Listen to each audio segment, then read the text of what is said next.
Welcome, everyone. My name is James Serra. I'm a data and AI solution architect at Microsoft. I work in the federal civilian industry, so I deal with a lot of U.S. government agencies. I've been at Microsoft 9 years. I also want to mention this is my email. Any questions I don't get answered today, feel free to shoot me an email, and my blog has more information about what I'm covering today. My background at Microsoft 9 years. And have had various different, I've had 8 roles at Microsoft and 10 managers in 9 years. We switch around a lot. I've done a lot of speaking. I have this particular conversation about data fabric. I have 2 or 3 times a week with customers, and it's very popular. It's a great product. It went GA 4 months ago, and there's a lot of interest in it with customers, and a lot are already building solutions with it. So I also wanted to mention I have an upcoming book that talks a lot about data architectures. A lot of customers don't understand the concepts well and don't understand the architectures well. And you kind of need that background to understand where Fabric would fit in for any of these architectures, because Fabric can be used to build any of the architectures I talk about in my book. It's actually supposed to be released or sent to the printing press today and should be available in a couple days, an ebook format, and then in a few weeks it'll be the print format. So have a look at that if you want to learn more about some of these concepts. So what we'll talk about today, I will try to get through what I listed here. It's sometimes hard to get all of these done in the 50 minutes or so. There's a lot of stuff I'm not going to talk about just because I could spend 8 hours all today covering it, and you'd probably get bored after a couple at least. And so I will cover these, hopefully get through all of them. This deck will be made available. It's hard. I'm not able to upload files in chat because it's external. So I'll send it to the leaders, and you can submit it. You can send it off via email to everyone else. Fabric, at a very high level, this is the way to think of it, is it takes all these different products that Microsoft has had, and a lot of these have been around for quite a long time, and SaaSifies them. It makes it one step further than a PaaS solution, platform as a service. All these products become very similar to user interface, and it encapsulates all of these products in which anything done in these products, any data that needs to be saved is put into one lake. One lake is a giant data lake. It's behind this covers this data lake store Gen 2, and it stores everything in there in Delta format. And the benefit of that, which I'll talk about a little more later, is it can be shared and used outside of Fabric. So anything you do in Fabric doesn't mean you have to continue to use Fabric for the data that's been created. You can use other products like Databricks outside of that. And it unifies a lot of products or a lot of features in here. Compute and storage, governance are all now in one platform. So instead of having to go to each product and do compute and storage and governance and security, you do it in one place and it takes care of all the products. So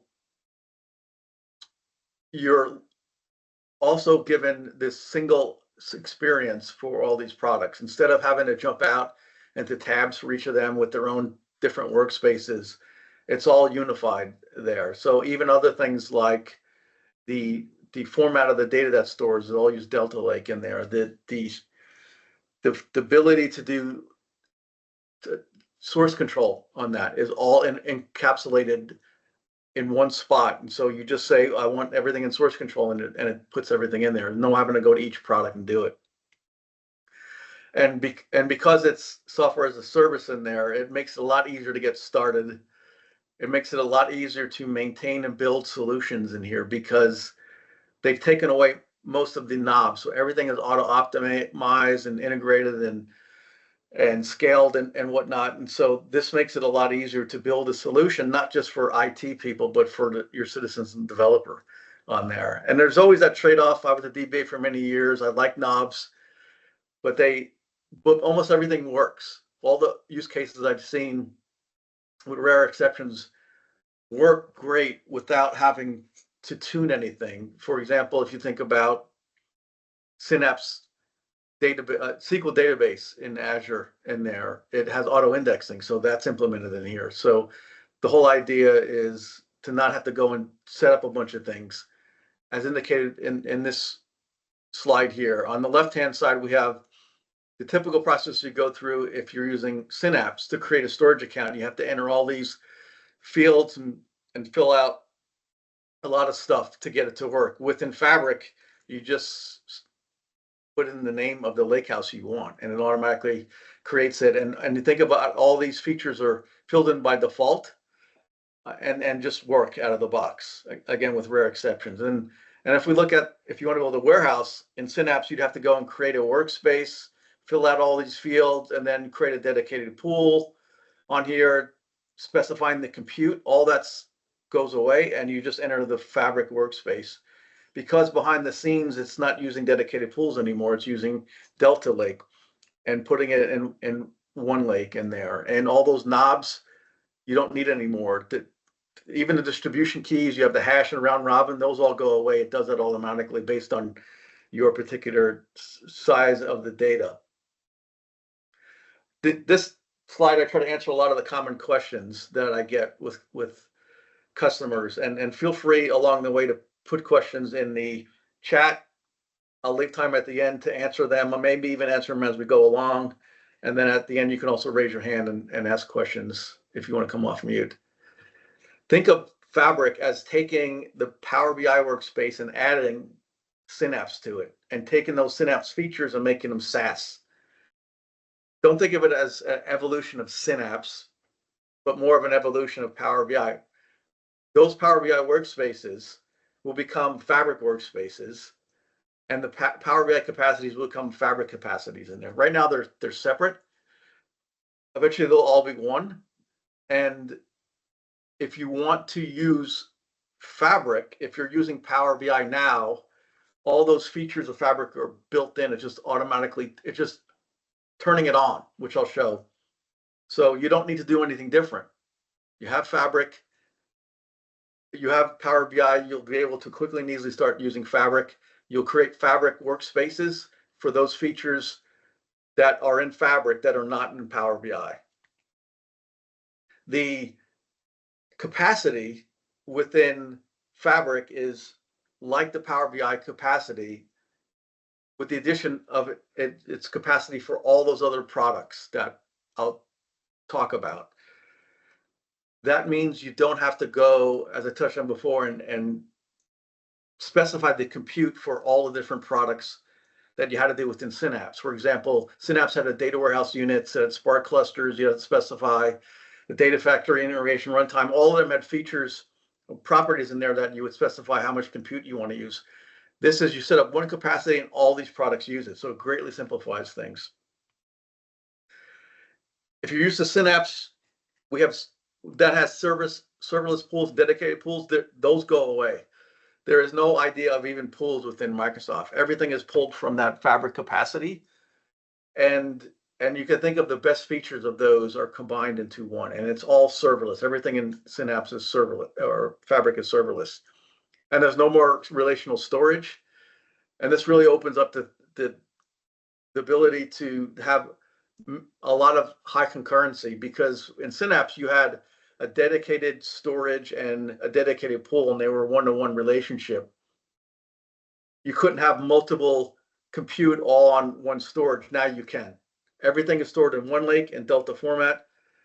I can have multiple capacities, all assigned workspaces that are hitting that one particular data warehouse in there, or a data lakehouse. And I'll cover that more in the next slide coming up.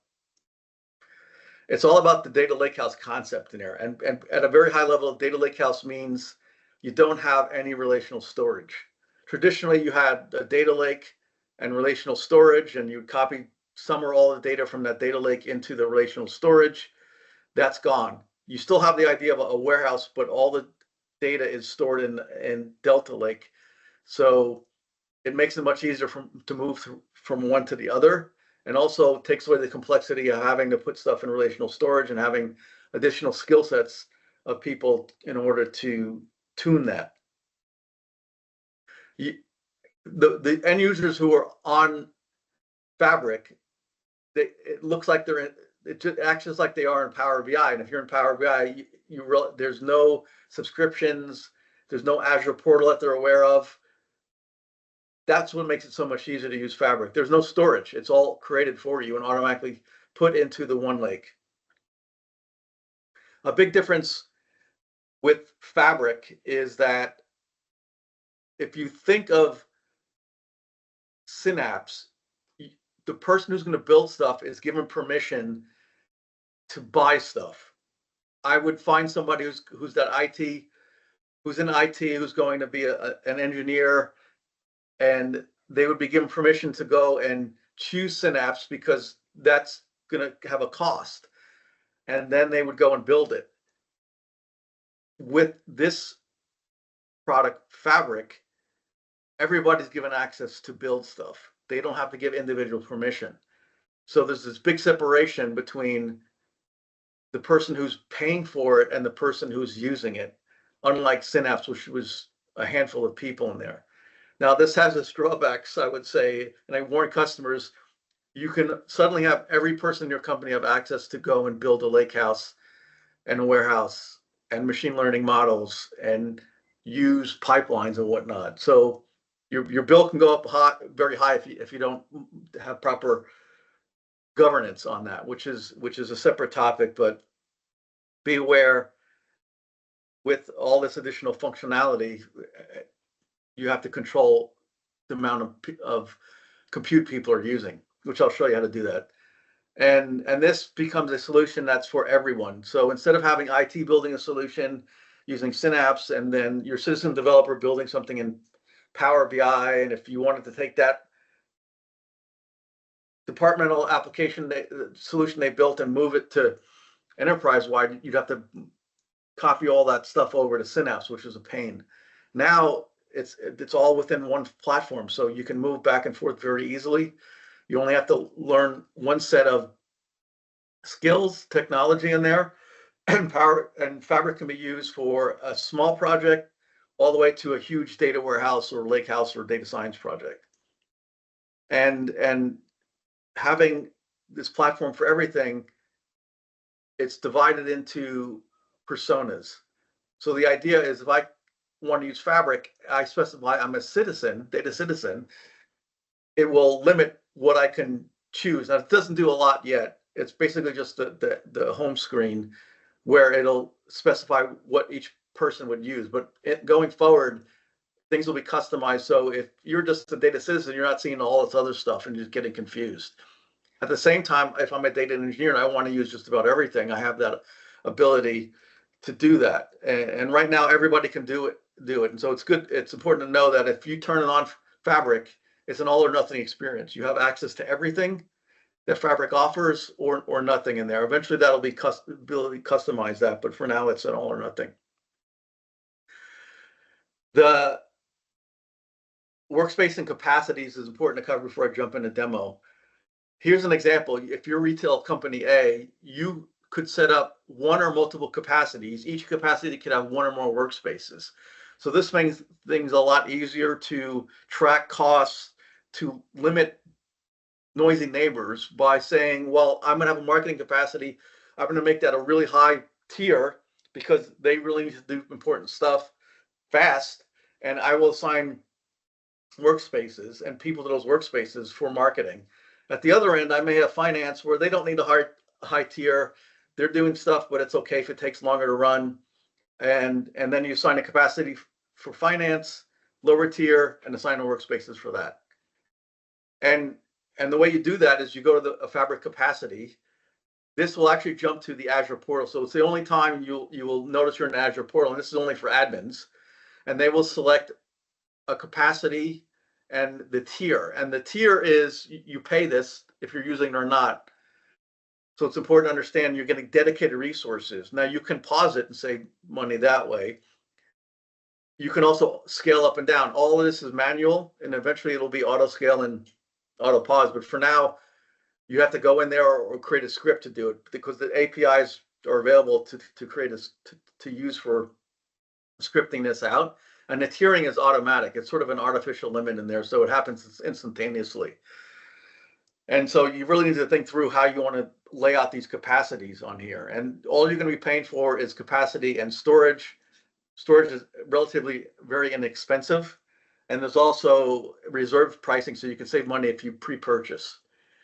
So you'll go up and go off on here and set up these capacities. You can list them within Fabric. You can also see those capacities within the portal. And then you'll go and create workspaces. You'll see in the bottom right, when you create a workspace, then you assign the particular capacity to it. And that's it. That's how you get going with setting up the capacities of the workspaces. And then what you'll do is you'll turn on Fabric for people to use. You can limit who can use it by specifying security groups if you like. You can also limit and in fact override who could use it on the tenant level by creating capacities and then specifying who can use those capacities. So you'll go through and set this all up. Again, it's an all or nothing thing in here, all of Fabric or none of it on here, and that's what you do to get started on here. And I'll run in a demo. I see we have one question of insight on dealing with data residency requirements with the abstraction of Fabric capacity. So what you can do is on this capacity tab here, you'll notice that there's a region. So I can specify capacity in East region, West region, Europe, and that could be a way that you can deal with the residency requirements. And then each workspace you assign to this capacity would only be doing things within that particular region. That's one way of doing it. And then there's another way I'll get to in shortly about shortcuts is another way for dealing with data residency requirements. Another question, the 60-day trial. So the 60-day trial now, it's interesting because it doesn't end yet. It keeps renewing. So eventually they're going to time out, but you'll get at least 60 days at the F8. So you're getting a lot of money, or it's the F32, I think. So you're getting like 15 grand of free on there. And so I have what SKU that is. I didn't go through that, but it's right here. It's actually F64. So you essentially get 17K free of that. So all right, good. So keep the questions going. Let me jump into the demo. And the slides cover the demo, so it's just repetitive, but I like to show people. Everybody says a picture's worth 1,000 words, right? So the idea of Fabric is if I come in here to the homepage of Fabric, this is where I choose the persona. If I choose Power BI, this looks like Power BI. In fact, the only way you'll know you're in Fabric is in the bottom left here. You'll see this Power BI tab. If you don't see that, you're not in Fabric on there. So you could be in a workspace that's existing, and if you want to use Fabric stuff within that workspace, you can upgrade it, or you can create a new workspace. If I come here and choose new workspace, here's where I say I want to use Fabric capacity on that. And so you can have Fabric capacities and Power BI capacities. If I come in here and I choose, say, I'm an engineer, Microsoft displays up here what it thinks a data engineer is going to want to use. This is really all where it filters based on that. And you can still go into create, and no matter what persona you can choose, you can still do everything in here. So if you're not in Fabric, you'll just have this. If you're in Fabric, you'll get all this other stuff here, which I'll cover a few of it. Most people start out, think of it as a citizen developer. If you're a citizen developer, you'll start out saying, I'm going to create a lake house. You just put a name in here. I've already created one here called Demo Lake House. And once I create that, I will pop into this screen here where I can start uploading files to do stuff with. If I click on here and I see this upload here, this is where I can start uploading files from my desktop into OneLake. Now, there's plenty of other ways to copy data in here. You can use pipelines, you can use Spark notebooks on that. For this demo, I'm just going to pretend I uploaded things this way. And if I uploaded, say, a Canada.csv file, if I click on this, this is what shows what's in the file. This is in a called a unmanaged area. I can upload anything I want here. It could be video files, not very useful, but what'll happen though is anything you upload here that Fabric recognizes a table, meaning it has rows and columns, it'll automatically copy to the tables section. If it doesn't automatically copy it, you can right and click it and do load to tables. As an example of the Canada file, it will automatically copy it over there, and then you'll see a preview of it. Now, behind the scenes, this is storing it in OneLake, but we hide that complexity from you. If you wanted to see it, if I want to view files in here, you'll notice it's behind the scenes in Delta format. It's a Parquet format. It creates a data log. It splits up large files into multiple Parquet on here, but that is not made aware of it. So it try to keep it simple and reduce those knobs. So if I come here and I see what's in Canada and I go, oh, this is interesting, I want to do more things with this data. Then you would go to the top right here where it's in Lakehouse mode. I would switch it to SQL Analytics Endpoint mode. And what this basically does is it gives you additional features on top of that file. So if I go back to that Canada file, there's it in preview, but now I have ability to use other functionality. One of that being T-SQL. If I like T-SQL, I can jump in here and I can start doing everything in this where clause. With the where clause, I can then filter it out. I can do aggregations. I can get the data to where I want in here. And then everybody loves to put things in Excel. I have that option. Or I could decide I'm going to visualize this results, in which case it'll take that resulting query and create a data set and then allow me to go and visualize that using Power BI. So I can just pop in here and start creating a report very quickly and easy off of that data. Now, some people may say, look, I don't know anything about T-SQL. Is there another way that I can transform this data and clean it? Yeah, so if I go back to this Canada, there's this new visual query. This is essentially opening up Power Query. If you use Power Query in an Excel or in Power BI, it's really easy to use. And it's a visual, no code, low code approach in here. So I can now pop on one or multiple tables in here and start massaging this data. All these features are in here. And once I get it the way I want, again, I can go and put it in Excel or visualize it. I may also want to click on this model tab on here. Now, let me jump to another one. As an example here, I have this model tab that I could upload multiple files in here. In my example, if you're familiar with a star schema, I can upload a fact table, motion and dimension tables. I can clean and transform all this data to get it to where I want. And then if I go to the model tab, I can then define the relationships between all of that data.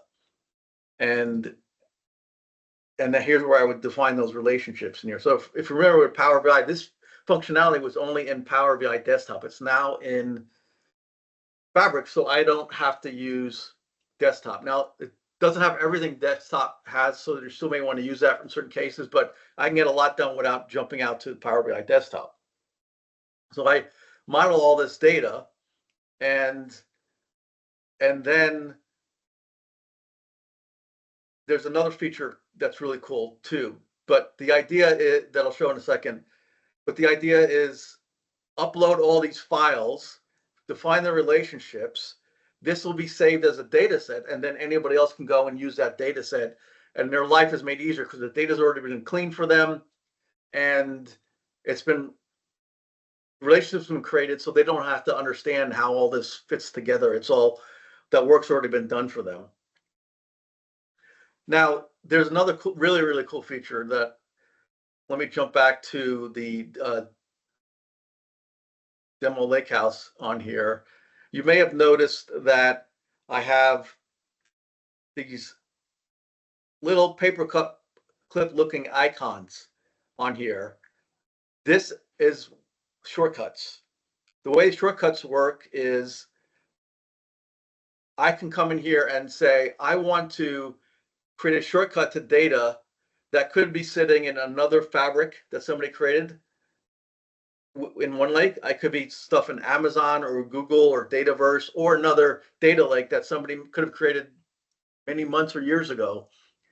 I create the shortcuts to it, and the data therefore stays in that other storage, which, touching back on what I said before, this data could be in all these different areas of the country or the world and could be there because the data can't leave it. Now, at some point, you want to collect all this data together. So the most of the country's laws when dealing with that says the data can leave if it's stored in memory somewhere. And that's the idea is I can go and create all these shortcuts here. And if I click on one of this file sitting there in Germany, it's going to go and preview it. And what it does is it copies the data over, puts it in memory and cache. And if anybody else wants to use it, it's there locally. So this allows somebody to go and create all these shortcuts and appear under this table section. And somebody thinks all this data is local. They don't realize it could be all over the place on here. So this creates this virtualization layer on top of this data. And I call this the fabric then is this great unifier in here, because let me pull up this picture that says now I can have fabric pointing to this data that's local, but also pointing to all these shortcuts that can be in all these different environments. In addition, there is the ability to mirror data. So a lot of customers, maybe they have data in Snowflake, and instead of, I could be an end user and I want to use this data in Snowflake, but there's other data I want to use along with it. Maybe it has all this data about products and I have in a spreadsheet predictions or budgets, and it's not in Snowflake. So instead of having to go to IT and say, put this data in Snowflake, which could take weeks or months, and it's a big extra cost for that, I can now mirror Snowflake, which will copy that data in real time locally. And then I can go and upload that budget file and combine it very easily with that mirrored copy. It all seems like it's local, but the reality is it could be sitting in a shortcut someplace else, or it could be in a mirrored copy, which creates a duplicate copy of it, but it puts it very locally, and that helps with not needing the security to go and access that, and for performance reasons on there. And right now there's 4 things that are mirrored, and there's more coming, including like a Synapse dedicated pool. And eventually you'll have the option, and I don't know how long this is going to be, but you'll eventually have the option to create a shortcut or mirroring to any of these. So now you see this great virtualization layer that you can have on top of Fabric. And one more thing before I jump on to some of the questions people are asking is, if let me go back to this Sales Lakehouse one. When I go and upload all this data, it automatically creates a data set on all the data. Now I can go and, as I showed, I can create data sets that filter it out, but by default, you're going to get a data set. And if I jump to the workspace of Sales Lake Fabric tutorial, you'll see in here I have the Sales Lakehouse data set, which, it's called semantic model now. Microsoft loves renaming things. So if I click on this, this goes and tells me information about this data set. And from here, I can say, okay, I'm going to auto create a report. So what this will do is it pre-selects data, and you can override it by clicking pre-select here. And it's going to just build a report on what it thinks looks cool. And there it is. Instantly, you get insights into your data. So this is a great shortcut. This uses machine learning to look at all your data and generate the report. But as Steve Jobs used to say, but wait, there's more. So if I go back to that data set, whoops, right here, and I click on a blank report, there's this Copilot feature right here. And this is where it gets super awesome. If I click on the whole Copilot, it says, well, okay, let's create a report. And I can say, well, give me suggestions for the report. So right at here at the bottom is where it's like ChatGPT, except this is customized to work with Power BI. And it goes and it says, okay, I found 4 different reports I think would be really cool to create from that data. And you could say, awesome, go and create it. So now this is submitting this to OpenAI, pushing all your data there, getting back what it thinks would be a good report, and then sending that results back and then creating the report from you, from which you could then interact with OpenAI, this on the bottom right here, and you, after the report's created, you can say, change this pie chart to a bar chart and get rid of the color red because I'm colorblind and make it a different color on there. And you can, an end user can easily customize this report without knowing T-SQL or even how to drag and drop fields on there. They can just enter all this information inside this little chat button here. And of course, it's taking a little longer than I expected on here, but it'll pop up in a minute. And so this is a great shortcut, a great accelerator to building out reports. So you can see how quickly and easily somebody that doesn't have any technical experience can go in there and generate data sets, reports, and dashboards right from the data that could be sitting all on their laptop. So there you can see where it created that. Really awesome stuff. Okay, so let me jump to some of the questions. SQL Server mirroring feature. So no, that's not in preview yet. That'll be one of the mirroring things. You can do SQL Server, whether it's in a VM or on-prem in the future. Do I know when the Synapse link for Cosmos DB? No, I'm not part of the product manager, so I don't have insight to those ideas. Now, there are some hints sometimes, or actually dates that you'll be given. And there's where will I put it? Right here, this Fabric roadmap. If you go there, and this is one thing that Microsoft's done differently compared to other products, is everything coming out in the future is listed there. So you can go in there and see if something that you're interested in, when it's going to be released in there. So I highly recommend checking out that roadmap. Mauricio asks, as pricing is defined in terms of computing capacity, is it correct to understand that there are no longer limitations on the number of developers and dashboards consumers that can use that designated capacity? Correct. Now, I don't know a lot about licensing, and there's different licenses and you can do different things with it. But in general, if you are in a Fabric capacity, you can use everything in that, and the cost will come from that capacity. But there's a limit to it, as I showed before.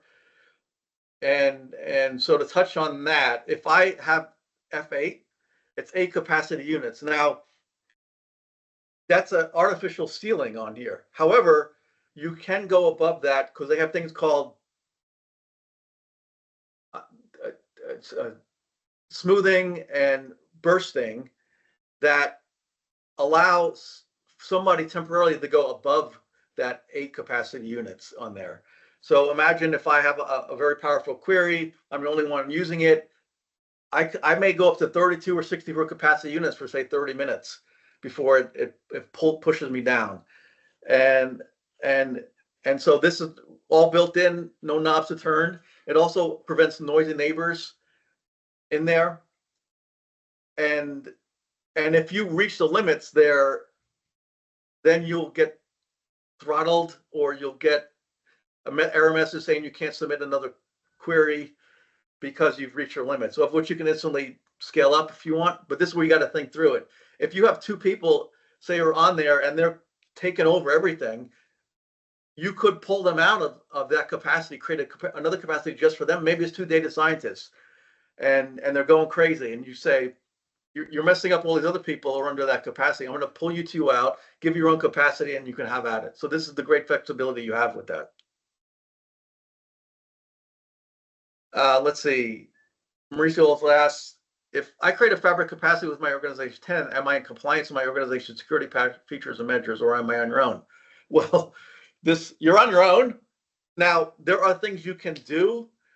There's certain ways you can tune things, as far as I want people in my workspace only to view certain things and not edit things. You can go and add row of security, column of security, dynamic data masking. All that stuff can be put in there. But this gets to data governance. I can have the greatest tool, but you need to have somebody going in there and monitoring it and implementing those features, the security on there. This is also not yet, but this will eventually be integrated with Purview. So part of data governance is, hey, don't go in there and start creating something unless you first go into Purview's data catalog and see if somebody's already done what you want. Again, it could be the greatest tool in the world, but you got to train people, educate them to go and use those tools on that. So governance is vitally important. And Purview, if you're familiar with that product, right now it's separate, but it can scan everything in Fabric. Eventually, if you go to the search bar, you'll be able to search in the data catalog, but for now that's separate. All right, so let me keep asking the questions on there. I'll get back to some of them that I'm posting in a minute. I want to show a couple other things on here. This is important. A scenario. A lot of people are using Databricks, and I touched on this a little bit before, but the idea is, with the shortcuts now, I can do things like this. I could have somebody could have created a medallion architecture, which is just gold, silver, bronze, or raw, cleaned presentation level. However you do it, in storing the data in a data lake, in Data Lake Store Gen 2 in Delta format. That's the way Databricks is going to store all that. That means I can go to OneLake and create a shortcut, and maybe I'm building a report off of that data. And as people update it in Databricks, the report gets updated because it's a shortcut. It's not copying the data, so it's in real time. So this gives you tremendous functionality within OneLake to use data that could be created by any other product, as long as it's stored in Delta Lake format. Also, if I'm in OneLake and I create a medallion architecture, whatever you want to call it, it's all in Delta format. Any product that knows Delta format can then use it. So I can be in Databricks and essentially create what is a shortcut in Databricks that's going to point to the data sitting in OneLake. And as I use that in Databricks, it'll be updated in there. So it pulls it all in. So that means any product outside of Fabric, it could be Tableau, if it understands Delta format in there, it's going to use that data. So you're not locked into having to use Fabric if data's created there, which is a big difference between some of our competitors. And that's because we're using Delta format, which is open sourced. All right, and let me show one other thing, and then I'll jump to some questions. I see we got a lot of interaction. This gets into what we talked about before. I can have multiple workspaces on multiple capacities that all can point to OneLake. So I can have very high concurrency, which is something you couldn't do before in Synapse.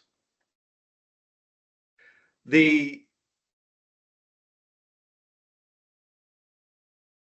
it is. In Fabric, we have, and this is where it gets a little confusing, and I want to try to clear this up, the ability to create lake houses and warehouses. Well, why do we have both? And what's the difference between the two? Well, the difference is, if it comes into writing the data, if I'm going to write the data, what tool do you want to use to write the data? If your answer is Spark Notebooks, using any of these technologies in Spark, you're going to want to choose a lakehouse, because you can only write to a lakehouse using Spark, essentially data engineering. If I'm a person who likes to use T-SQL to write data, I'm going to want to choose a warehouse. I can use any tool outside of Fabric that supports T-SQL, so I don't have to do everything in Fabric, and I can write data to it. So this is, think of it as you're doing data warehousing and you want to use the SQL engine as opposed to the Spark engine to write data. Now you can write data with pipelines in there, but if you get into the nitty gritty of using Spark notebooks or T-SQL, it's going to be depend on what you want to use to write the data. Now, this has all come about because Delta Lake does not do everything I wish it did. There's some shortcomings to it. In particular, and this is a link that you can go to, and it will point out there's no multi-table transaction. So if I want to do a begin transaction, update a bunch of tables, and do an end transaction, that's not supported with the Lakehouse. You'd have to do that and within a warehouse in there. Warehouse also doesn't support all T-SQL, again, especially for write. It could have performance problems in a Lakehouse. If you're doing individual updates, deletes, and inserts, that may not be fast enough for you using a Lakehouse. You want to go to Warehouse. Warehouse does not support schemas yet. In a few months, it will. But if you need schemas, in particular, if you're migrating code, you'd want to use Data Warehouse if that code's using schemas in there. Some other reasons listed here. So this is something you have to think through before you go and build a solution. If you want to choose a warehouse and Lakehouse. Now, maybe one day Delta Lake will not have these shortcomings, in which case we'll say put everything in the Lakehouse. But until that happens, in some cases, you're going to use a warehouse. Now, the cool thing is, whether I write using Spark or T-SQL, I can read using T-SQL or Spark. Just couldn't write depending on what you stored it in there. But anything that's written can be read in T-SQL or Spark. And if I look at the medallion architecture, as an example, if I say in my company, we're going to ingest things using Spark notebooks, well, ingesting means writing, so you're going to have to choose a Lakehouse. So your bronze layer could be a Lakehouse. I then may clean data using Spark.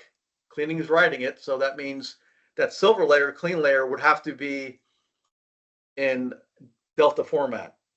If for the last layer, if there's a lot of end users who may want to write data into that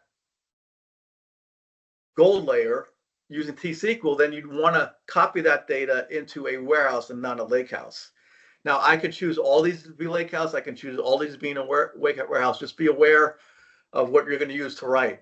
And you could have combinations. In gold, I can have some data that's in a warehouse and some data is in a Lakehouse in there. Or I can easily switch between the two because the data is all sitting in one lake in Delta format in there. So to copy one from the other, it's very quick and easy. Compare that to going into a Synapse dedicated storage in there, which is the whole of the process.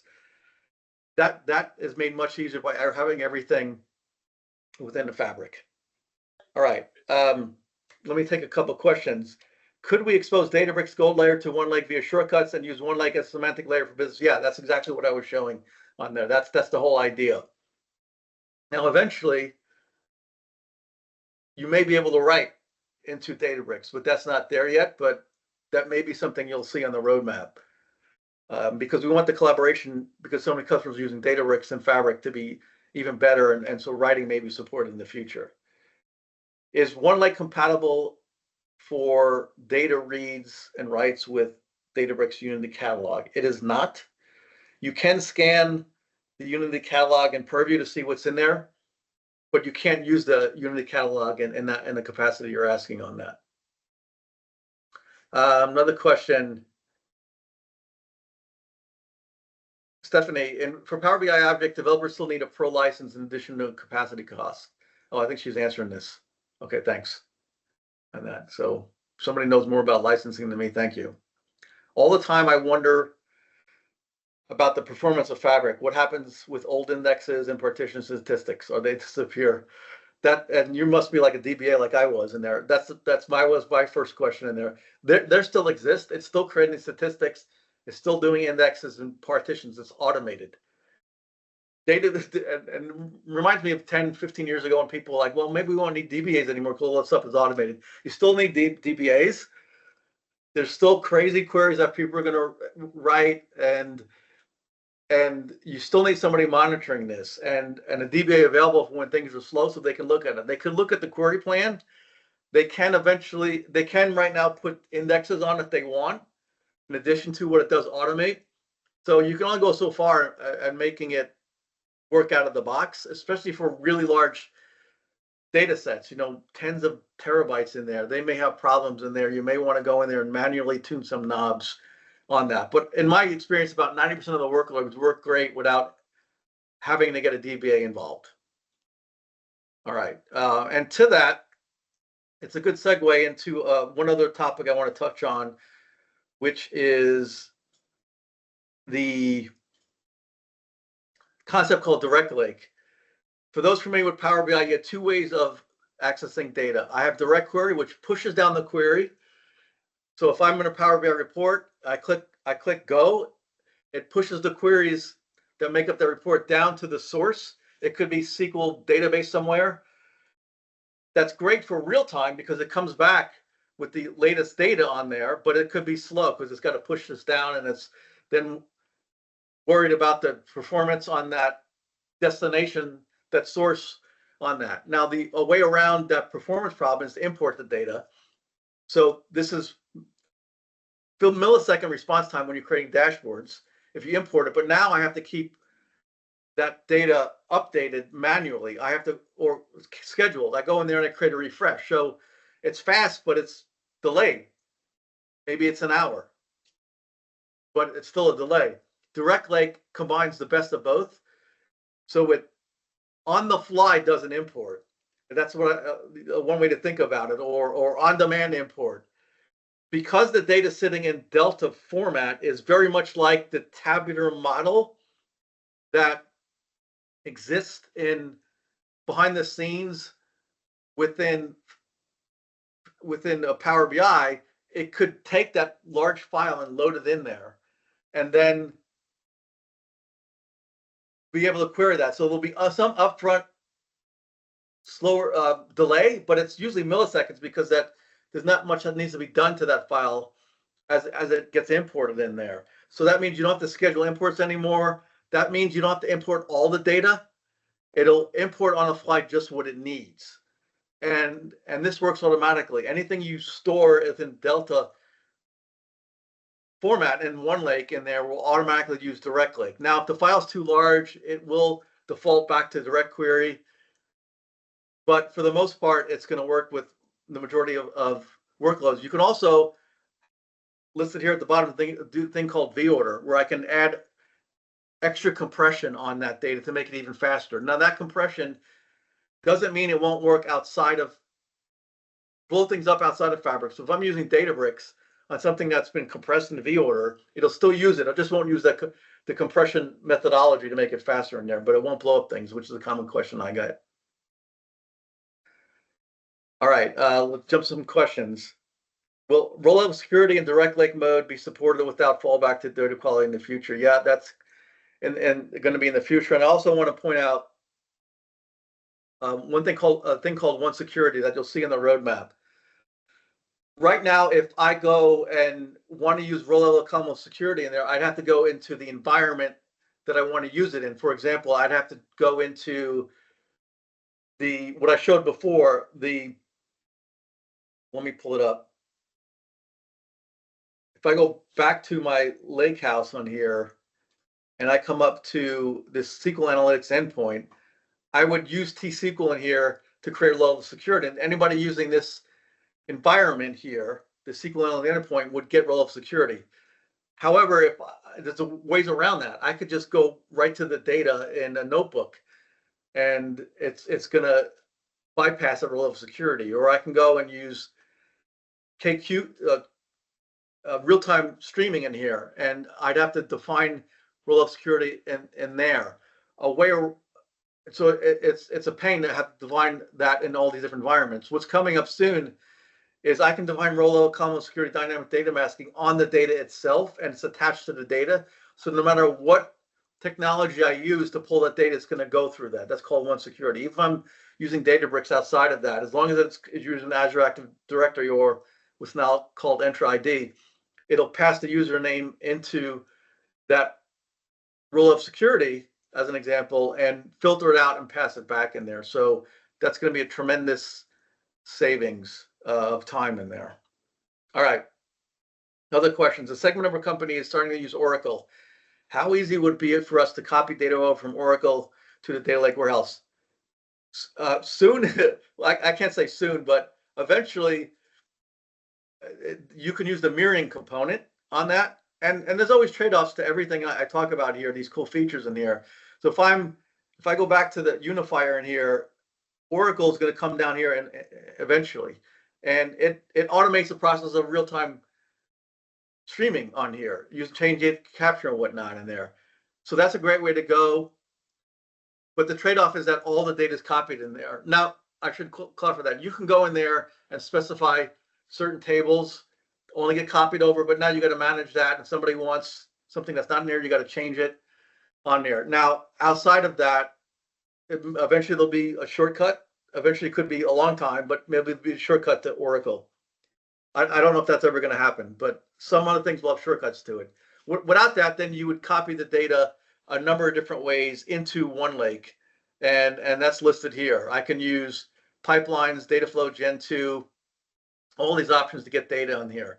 And so actually that's going to, let me pull up one more slide, because there's a lot of confusion in the last few minutes I have with options to copy the data over. If I'm using Data Factory Review, there's ways to copy the data over. I can use pipelines and to copy data. I could use data flows, which used to be called mapping data flows, inside of Data Factory. I can use Power Query, used to be called wrangling data flows. So 3 ways to copy data over using Data Factory. If I'm using Synapse, it has called pipelines. It has data flows with the little space. And in Synapse, there's no Power Query. That's a very quick review. Now, if we jump into the way you can do things in Fabric, is we have pipelines. They're just called data pipelines. We don't have mapping data flows. They do not exist. Instead, you would want to use data flow Gen 2, which is a new fancy way, fancy name of what's called Power Query, or wrangling data flows. And the reason for that is, why have data flow? Power Query came later than data flows, and most people think it's an easier way to do things. So why have 2 ways of doing the same thing? So they standardized on Power Query on there, and therefore pipelines with the copy data activity or data flow Gen 2 are ways to get data over from Oracle. You'll see there's a lot more connectors in Power Query, 145 compared to 32. So some customers will use data flow Gen 2 for everything, or other times they may use copy data over, land it into the data lake, and then use data flow Gen 2 to change it. All right. We're getting close to time. So that's it. I'm right at timeline. If I didn't get to your questions, you have my email. Feel free to shoot it over to me. I'll even sometimes hop on a call for those that need it. This was a lot to cover. I only covered maybe 25% of it, if that much, on there. So it's a great product. Go through trial, check it out, and see what you think, and let me know.